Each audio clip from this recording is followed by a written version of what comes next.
উত্তেজনার আগুন যেন আরো দাউ দাউ করে জ্বলছে উপমহাদেশে। ভারত পাকিস্তান সীমান্তে দিনকে দিন বাড়ছে উত্তাপ। দুই দেশের মধ্যে ক্রমেই বেড়ে চলেছে শত্রুতা, সন্দেহ আর শঙ্কা। এমন উত্তপ্ত সময়ই কূটনৈতিক ময়দানে বড় সড় এক চাল দিয়েছে পাকিস্তান।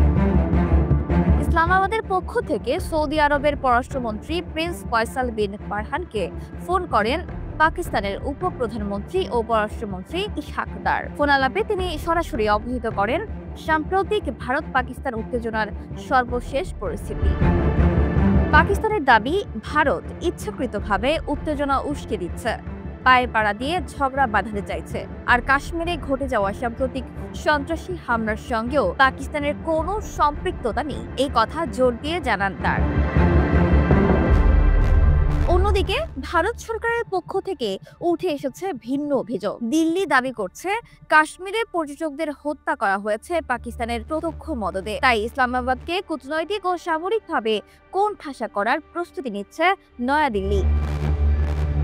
এমন উত্তপ্ত আবহে আন্তর্জাতিক সমর্থন আদায়ের জন্য দৌড়ঝাঁপ শুরু করেছে পাকিস্তান। বিশ্ব শক্তিগুলোর সামনে নিজেদের অবস্থান পরিষ্কার করতে নানামুখী কূটনৈতিক প্রচারণায় নেমেছে তারা। এই প্রচেষ্টারই অংশ হিসেবে ইসহাক দার সৌদি পররাষ্ট্রমন্ত্রীর সঙ্গে আলোচনা করেন। পাকিস্তান পররাষ্ট্র মন্ত্রণালয়ের বিবৃতি অনুযায়ী উভয় দেশের শীর্ষ কূটনীতিকরা দ্বিপাক্ষিক সম্পর্কের ইতিবাচক অগ্রগতিতে সন্তোষ প্রকাশ করেন এবং আঞ্চলিক পরিস্থিতি নিয়ে গভীর আলোচনা করেন।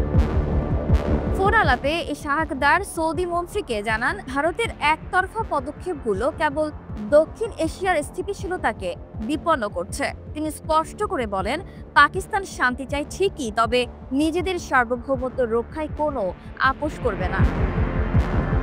যদি ভারত আগ্রাসন চালায় তবে তার কঠিন জবাব দিতে পাকিস্তান পুরোপুরি প্রস্তুত আছে। আলোচনায় দুই নেতা আঞ্চলিক শান্তি ও নিরাপত্তার স্বার্থে ঘনিষ্ঠ যোগাযোগ ও সমন্বয় বজায় রাখার উপর গুরুত্ব আরোপ করেন। পাকিস্তানের পররাষ্ট্র মন্ত্রণালয় জানিয়েছে, সৌদি আরব ও পাকিস্তান যৌথভাবে আঞ্চলিক শান্তির জন্য কাজ করতে আগ্রহী। এদিকে গেল মঙ্গলবার কাশ্মীরে ঘটে যায় মর্মান্তিক এক ঘটনা। ২৬ জন পর্যটককে নির্মমভাবে গুলি করে হত্যা করে অজ্ঞাত বন্দুকধারীরা। এই রক্তক্ষয়ী হামলার পর নতুন করে চরম উত্তেজনা ছড়িয়ে পড়ে সীমান্তের দুই পাশেই। ভারত পাকিস্তান একে অপরের বিরুদ্ধে পাল্টাপাল্টি পদক্ষেপ নিতে শুরু করে। সীমান্তে বাড়ানো হয় নিরাপত্তা বাহিনীর সংখ্যা, কূটনৈতিক মহলে শুরু হয় অভিযোগ আর পাল্টা অভিযোগের স্রোত। গোটা অঞ্চল জুড়ে ছড়িয়ে পড়ে আতঙ্কের ছায়া। বিশ্লেষকরা বলছেন, উপমহাদেশ যেন আবারও পুরানো সংঘাতের পথেই হাঁটছে। শান্তির যে ক্ষীণ আশা ছিল তা যেন ক্রমশই ম্লান হয়ে যাচ্ছে। পাকিস্তান চেষ্টা করছে কূটনৈতিকভাবে উত্তেজনা প্রশমনের, আর ভারত চাইছে শক্ত হাতে জবাব দিতে। এই প্রেক্ষাপটে সৌদি আরবের সঙ্গে পাকিস্তানের ঘনিষ্ঠ আলাপকে অত্যন্ত গুরুত্বপূর্ণ বলে মনে করছেন আন্তর্জাতিক বিশ্লেষকরা। কারণ সৌদি আরবের মতো আঞ্চলিক শক্তির সমর্থন এই ধরনের সংকটে বড় ধরনের প্রভাব ফেলতে পারে।